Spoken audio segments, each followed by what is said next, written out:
അന്താരാഷ്ട്ര വനിതാ ക്രിക്കറ്റിൽ 10,000 റൺസ് തികച്ച് ഇന്ത്യൻ താരം സ്മൃതി മന്ദാന നേട്ടം കൈവരിക്കുന്ന 4ാമത്തെ വനിതാ ക്രിക്കറ്റ് താരം. മിതാലി രാജിന് ശേഷം അന്താരാഷ്ട്ര ക്രിക്കറ്റിൽ ഈ നേട്ടം കൈവരിക്കുന്ന ഇന്ത്യൻ താരം കൂടിയാണ് സ്മൃതി.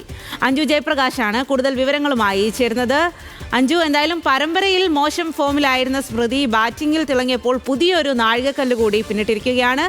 അപ്പോൾ ഈ ഒരു റെക്കോർഡിന്റെ വിശദാംശങ്ങൾ എന്തെല്ലാമാണ്? മത്സരം ഇപ്പോൾ എങ്ങനെയാണ് പുരോഗമിക്കുന്നത്?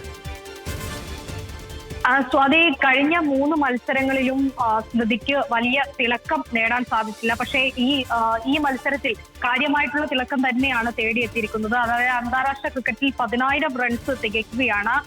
ഇന്ത്യയെ സംബന്ധിച്ചിടത്തോളം അത് 2ാമത്തെ നേട്ടമാണ്. ഇന്ത്യയിലെ മിതാലി രാജിന്റെ പേരിലായിരുന്നു ഏറ്റവും കൂടുതൽ റൺസ് എന്ന റെക്കോർഡ് ഉള്ളത്. ഇതിപ്പോൾ 2ാമത്തെ റെക്കോർഡ്, അതായത് ഈ ഇന്ത്യക്കാരിൽ 2ാമത്തെ റെക്കോർഡ് അത് സ്മൃതി മന്ദാന സ്വന്തമാക്കിയിരിക്കുകയാണ്. മറ്റ് 2 പേർ അത് ന്യൂസിലൻഡിന്റെ പ്ലെയർ ആയിട്ടുള്ള സൂസി ബാറ്റേഴ്സും മറ്റൊന്ന് ഇംഗ്ലണ്ടിന്റെ പ്ലെയർ ആയിട്ടുള്ള കാർലോട്ടിന്റെയും പേരിലാണുള്ളത്. 4ാം സ്ഥാനത്തേക്ക് ഇപ്പോൾ മിതാലി രാജും എത്തിയിരിക്കുകയാണ്. മാത്രമല്ല, ഏറ്റവും കൂടുതൽ അന്താരാഷ്ട്ര മത്സരങ്ങളിൽ 6 അടിച്ച 80 സിക്സുകളാണ് അടിച്ചിരിക്കുന്നത്. ആ നേട്ടവും മിതാലി രാജിന്റെ പേരിലേക്ക്, സ്മൃതി മന്ദാനയുടെ പേരിൽ സ്വന്തമായിരിക്കുകയാണ്. ശരി അഞ്ജു.